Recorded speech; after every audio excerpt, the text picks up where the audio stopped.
Hello दोस्तों, welcome to चाय और चैप्टर्स।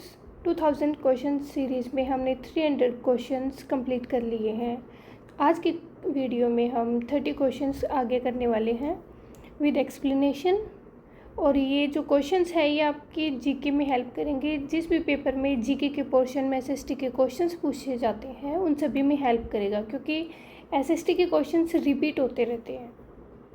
अब जैसे कि एसएससी के एग्ज़ाम्स आने वाले हैं, डीएसएसबी के चल रहे हैं, तो दोनों में ये आपकी हेल्प करेगा। तो चलिए क्वेश्चन स्टार्ट करते हैं आज के। ये सारे क्वेश्चंस एमटीएस पीवाईक्यूज़ है डीएसएसबी के। तो आज का हमारा फर्स्ट क्वेश्चन है, भारत के आर्थिक सर्वेक्षण 2024-25 के अनुसार निम्नलिखित में से कौन सा राज्य भारत में गेहूँ का सबसे बड़ा उत्पादक राज्य है? तमिलनाडु, उत्तर प्रदेश, तेलंगाना, पश्चिम बंगाल। तो right answer is UP, Uttar Pradesh. Next question है, महात्मा गांधी किस वर्ष दक्षिण अफ्रीका से भारत आए थे? 1915, 1919, 1923, 1920। ये तीनों ऑप्शन तो बिल्कुल भी नहीं होंगे, तो आंसर होगा 1915। तो इस तरह से आप एलिमिनेशन लगा सकते हैं। 9 जनवरी को आए थे महात्मा गांधी। तो इसी दिन क्या मनाया जाता है? प्रवासी दिवस।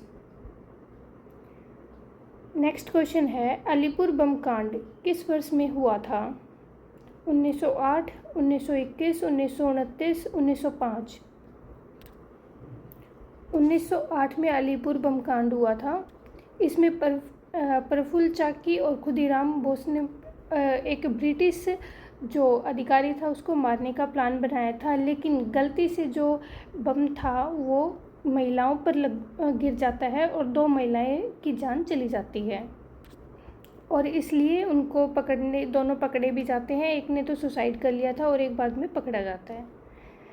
नेक्स्ट क्वेश्चन है, क्वेश्चन नंबर 34, वर्ष 1927 में 1927 में किस स्थान पर बी.आर. अम्बेडकर ने दलित समुदाय के लिए सामाजिक न्याय, समानता और नागरिक अधिकारों को प्राप्त करने के लिए एक ऐतिहासिक विरोध प्रदर्शन का नेतृत्व किया था? पाली, बीरवाड़ी, करजत, महाड़। दलितों के अधिकारों, उनके सम्मान के लिए, न्याय के लिए महाड़ में प्रदर्शन किया था। नेक्स्ट क्वेश्चन है, 1904 में भारतीय राष्ट्रीय कांग्रेस के बॉम्बे अधिवेशन के समय भारत का वायसराय कौन था? क्या आप बता सकते हैं 1905 में क्या हुआ था? उस टाइम पर जो वायसराय थे वही 1904 में थे, लॉर्ड कर्जन। इनका कार्यकाल देख लें एक बार। कर्जन 1999 में बने थे और 1905 तक रहे थे। मिंटो 1905 से 1910 तक, 5 साल के लिए। रिपन 1880 से 1884। रिपन के बारे में और भी कुछ बातें, जैसे कि इन्होंने अल्बर्ट बिल निकाला था। कब था ये? कमेंट बॉक्स में बताइए आप। और इन्होंने फर्स्ट फैक्ट्री अधिनियम निकाला। स्थानीय स्वशासन का इन्हें जनक कहा जाता है। और अब बात करते हैं लॉर्ड लैंसडाउन की। ये 1884 से 1894 तक रहे थे। 1884 से 1894। इन्होंने भारतीय परिषद अधिनियम 1892 और कारखाना अधिनियम 1891 दोनों इनके टाइम पीरियड पर आए थे। नेक्स्ट क्वेश्चन हमारा, दक्षिण भारत की सबसे ऊंची चोटी अनामुडी निम्नलिखित में से किस राज्य में स्थित है? ये क्वेश्चन काफ़ी बार आ चुका है अनामुडी का। तमिलनाडु, आंध्र प्रदेश, केरल और कर्नाटक। ये तो बच्चे को पता है, केरल में है। अगर आपको क्वेश्चंस अच्छे लग रहे हैं तो चैनल को लाइक और सब्सक्राइब ज़रूर करिएगा। और तमिलनाडु में कौन कौन सी है? नीलगिरी है, नीलगिरी की पहाड़ियाँ है ना। तो और उसकी सबसे ऊंची चोटी कौन सी है? डोडा बेटा। आंध्र प्रदेश में आएगी नल्लामाला। कर्नाटका में बाबा बुदन, कुद्रेमुख। नेक्स्ट क्वेश्चन है, निम्नलिखित में से कौन सी जल विद्युत परियोजना मध्य प्रदेश में स्थित है? इंदिरा सागर, भाखड़ा नांगल, इडुक्की, रिहंद। एमपी में इंदिरा सागर नर्मदा रिवर पर है, और ये एमपी के खांडवा जिले में पड़ती है। भाखड़ा नांगल ये हिमाचल प्रदेश और पंजाब के बॉर्डर पर स्थित है, सतलुज रिवर पर। और जो इडुक्की है ये पेरियार नदी पर है, केरल में। रिहंद ये है उत्तर प्रदेश में, सोनभद्र जिले में, और ये एक ग्रेविटेशनल जल विद्युत परियोजना है। नेक्स्ट क्वेश्चन है, निम्नलिखित में से कौन सा तटीय मैदान पश्चिमी घाट और अरब सागर के बीच स्थित है? कोरोमंडल तट, कोंकण तट, मालवा पठार, उत्तरी सरकार। तो राइट आंसर इज कोंकण तट। एक बार चलिए तट को देख लेते हैं। कुछ कोस्ट है जिसकी पिक्चर लगाई है मैंने। कोंकण तट है, मालाबार कोस्ट, कोरोमंडल कोस्ट तमिलनाडु की साइड ईस्टर्न घाट में, फिर नॉर्दर्न सरकास, और फिर उत्कल है। उत्कल उड़ीसा को कहा जाता है। इम्पोर्टेंट कौन कौन से हैं? कोंकण है, मालाबार है, कोरोमंडल है और उत्कल है। तो चलिए नेक्स्ट क्वेश्चन पर चलते हैं। भारतीय संविधान के किस अनुच्छेद में यह प्रावधान निहित है कि संघ के लिए एक संसद होगी जिसमें राष्ट्रपति और 2 सदन अर्थात राज्य परिषद और लोगों का सदन होंगे? तो संसद कौन से वाले आर्टिकल में आती है? 79 में। 80 में क्या आएगी? राज्यसभा। 81 में लोकसभा। तो right answer is option number 2, 79। तो नेक्स्ट क्वेश्चन है, संसद के कुछ सदस्यों में से कम 1/4 की पूर्ण सूचना आवश्यक करने वाला और संसद के किसी भी सदन में प्रस्तुत किया जा सकने वाला प्रस्ताव भारत के किस संवैधानिक प्राधिकरण के महाभियोग से संबंधित है? भारत के प्रधानमंत्री, राज्यपाल, राष्ट्रपति या लोकसभा का स्पीकर? तो राष्ट्रपति के बारे में बात हो रही है यहाँ पे। महाभियोग ये सभी पर थोड़ी लगाया जाता है, जैसे सुप्रीम कोर्ट के जजेज हैं उन पर लगता है, राष्ट्रपति पर लगता है। नेक्स्ट क्वेश्चन है, भारतीय संविधान का निम्नलिखित में से कौन सा अनुच्छेद व्यक्ति के व्यक्तित्व के विकास और लोकतंत्र के सफल कार्यकरण के लिए आवश्यक 6 स्वतंत्रताओं की गारंटी देता है? अनुच्छेद 12, अनुच्छेद 14, अनुच्छेद 22, अनुच्छेद 19। व्यक्ति के व्यक्तित्व के विकास और लोकतंत्र के सफल कार्यकरण के लिए किस आर्टिकल में है 6 स्वतंत्रताओं की गारंटी? तो आर्टिकल नंबर 19। 6 स्वतंत्रताएं कौन कौन सी हैं? वाक और अभिव्यक्ति की, सेकंड है सम्मेलन करने की, थर्ड है संघ बनाने की, फोर्थ है घूमने की, एंड फिफ्थ है बसने की, और लास्ट है व्यापार करने की। लेकिन इसमें जो 6th क्लोज था वो प्रॉपर्टी से रिलेटेड था, लेकिन जब राइट टू प्रॉपर्टी हटाया गया फंडामेंटल राइट से, तो जो 6th है वो खाली है और 7th में है व्यापार। इसको आप कैसे याद कर सकते हैं? बोलने की स्वतंत्रता, बोलेंगे तो सम्मेलन करेंगे तो संघ बनाएंगे, ग्रुप्स बनाएंगे, और फिर हम घूमने जाएंगे तो ऑब्वियसली वहाँ पर रहेंगे भी, तो बसने की स्वतंत्रता, और लास्ट में आएगा व्यापार की स्वतंत्रता। इस तरह से आप इसको याद कर सकते हो जैसे मैंने किया था। तो नेक्स्ट है, भारतीय संविधान के निम्नलिखित में से किस अनुच्छेद के अंतर्गत धर्म, जाति, मूलवंश, लिंग और जन्म स्थान के आधार पर विभेद का प्रतिषेध निहित है? मतलब कि धर्म, जाति, मूलवंश, लिंग, जन्म स्थान के आधार पर कोई भी भेदभाव नहीं होगा। किस में है ये? आर्टिकल नंबर 15 में। 14 में क्या था? विधि के समक्ष समानता। 12 में क्या है? राज्य की परिभाषा। और आर्टिकल 13 में है कि हमारी जो संसद है वो ऐसा कोई भी कानून नहीं बनाएगी जिससे कि हमारा फंडामेंटल राइट्स का हनन हो। नेक्स्ट क्वेश्चन है, हिंदू मंदिर के प्रवेश द्वार पर स्थित हॉल को क्या कहा जाता है? शिखर, मंडप, गर्भगृह या कलश? ये जो गेट है इसके अंदर वाला मंडप होगा। हॉल जो खाली स्थान होता है ना, जब हम मंदिर में जाते हैं तो वो परिसर आता है एक, तो उसको बोलते हैं हॉल, मंडप। और यहाँ पर जो मेन जो डिवोटी होते हैं, जो भगवान होते हैं, उनकी मूर्ति रखी जाती है, उसको बोलते हैं गर्भगृह। बताइए अब कि जो मंदिर में प्रवेश द्वार पर जो हॉल होता है उसको क्या बोलते हैं? मंडप।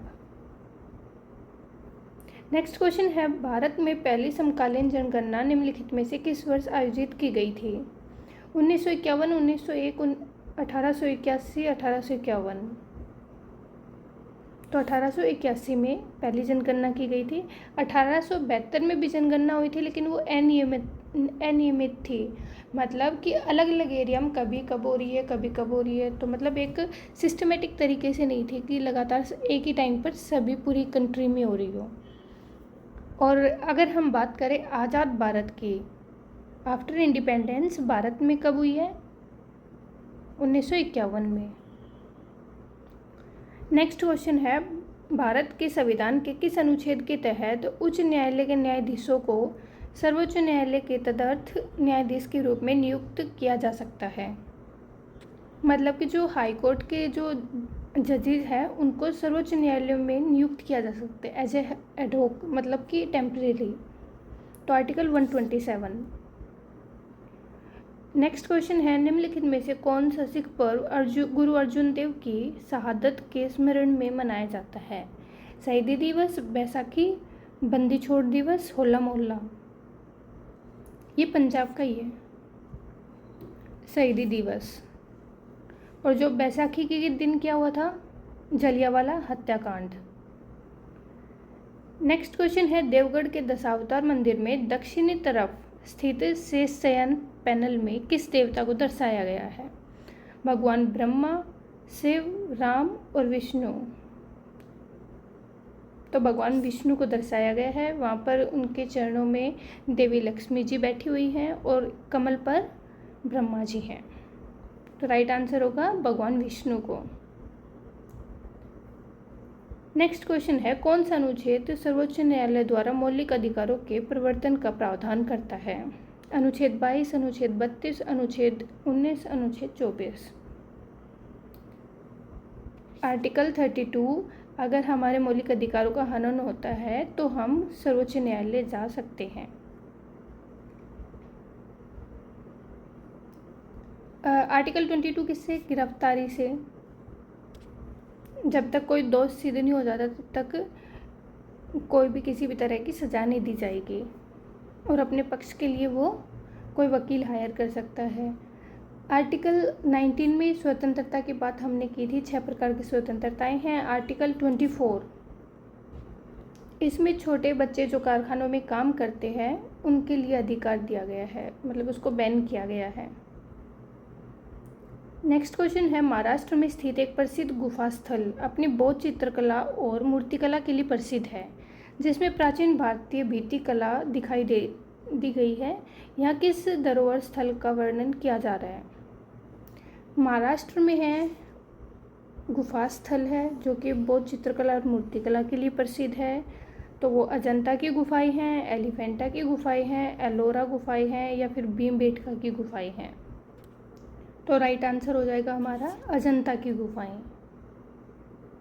और इसके बारे में कुछ एक्स्ट्रा अगर नॉलेज लेना चाहो तो जैसे कि अजंता की गुफाएं हैं वो महाराष्ट्र के संभाजी नगर में है।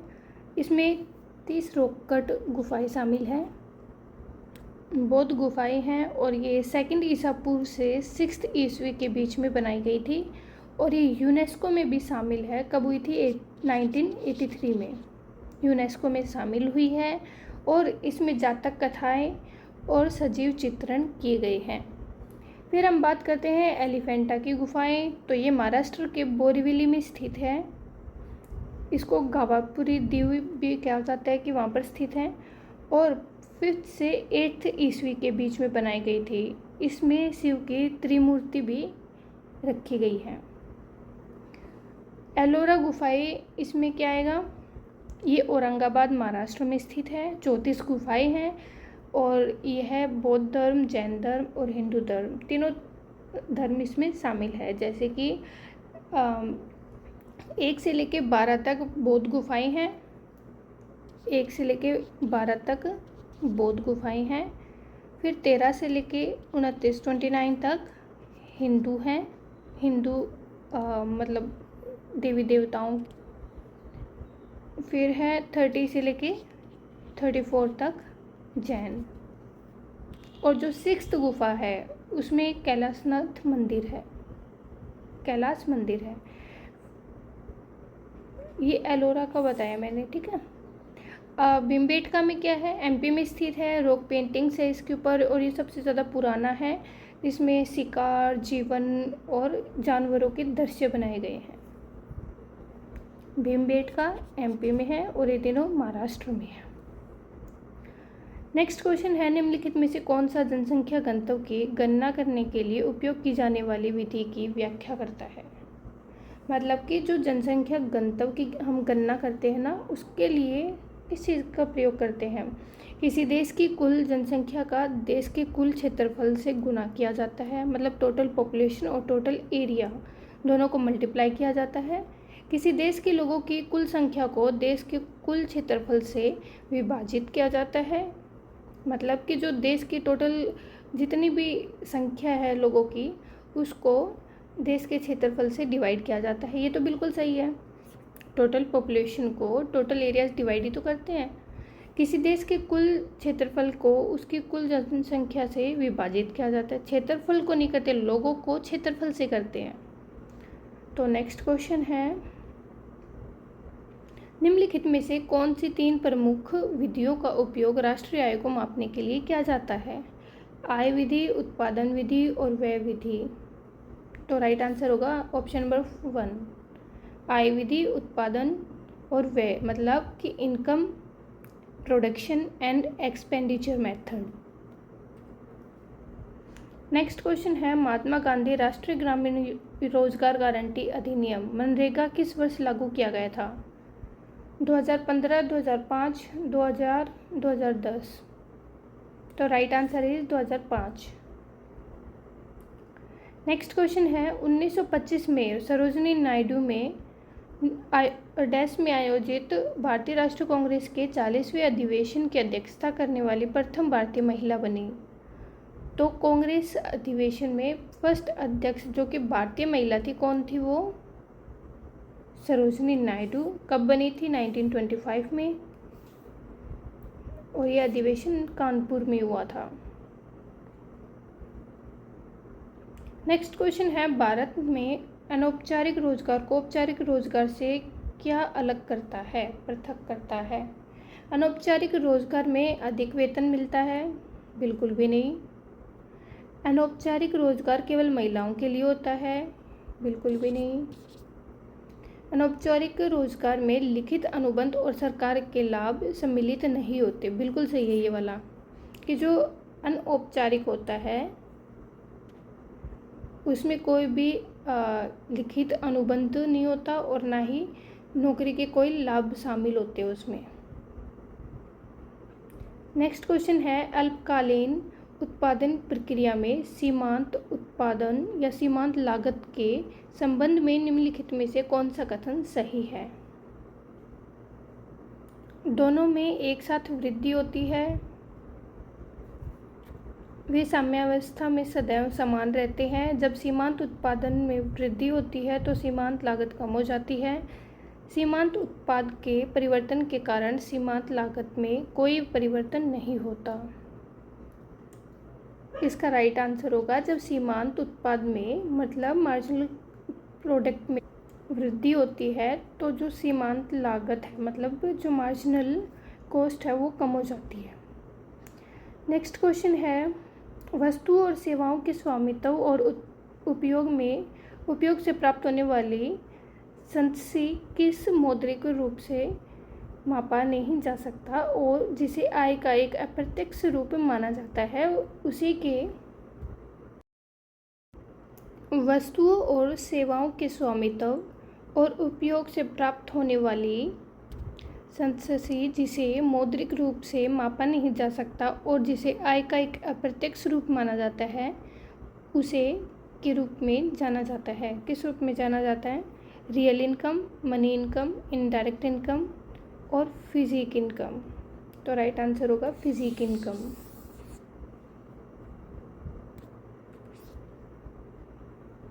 नेक्स्ट क्वेश्चन है, मध्य प्रदेश में स्थित हिंदू और जैन मंदिरों का एक समूह अपनी जटिल मूर्ति और नागर शैली की वास्तुकला के लिए प्रसिद्ध है।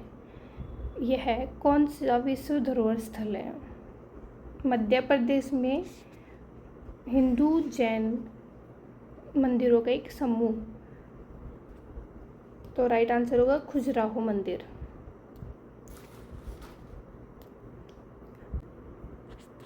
उन्नीस 1986 में ये यूनेस्को में शामिल हुआ था। जो लिंगराज मंदिर है ये उड़ीसा में है। माधेरा है ये गुजरात में स्थित है। और जो बृहदेश्वर मंदिर है ये तमिलनाडु में स्थित है। और द्रविड़ शैली में है जो खजुराहो है ये नागर शैली में है। तो नेक्स्ट क्वेश्चन है हमारा, पंचायती राज व्यवस्था में ग्राम स्तर पर योजनाओं और बजटों को मंजूरी देने और निर्वाचित ग्राम परिषद के कार्यपद्धति पर सवाल उठाने के लिए कौन सा निकाय उत्तरदायी है? ग्राम सभा, जिला न्यायालय, मुख्यमंत्री या ब्लॉक पंचायत? तो राइट आंसर होगा ग्राम सभा। जो ग्राम सभा होती है वो पंचायत पर क्वेश्चन करती है, ठीक है, योजनाएं या फिर बजटों की मंजूरी देने के लिए कि क्या सही होगा, क्या गलत होगा। ग्राम सभा में कौन होती है? लोग जो कि 18 साल से ऊपर के होते हैं, जो जिन्हें वोट देने का अधिकार होता है। आज का हमारा लास्ट क्वेश्चन है, लक्षद्वीप समूह की भौगोलिक उत्पत्ति किससे हुई है? ज्वालामुखी, कोरल, नदियाँ या फिर डेल्टा? तो कोरल रीफ से लक्षद्वीप समूह की उत्पत्ति हुई है। तो आज के हमारे क्वेश्चंस कंप्लीट हुए। अगर क्लास आपको अच्छी लगी हो तो चैनल को लाइक, शेयर और सब्सक्राइब करिए। Thank you so much.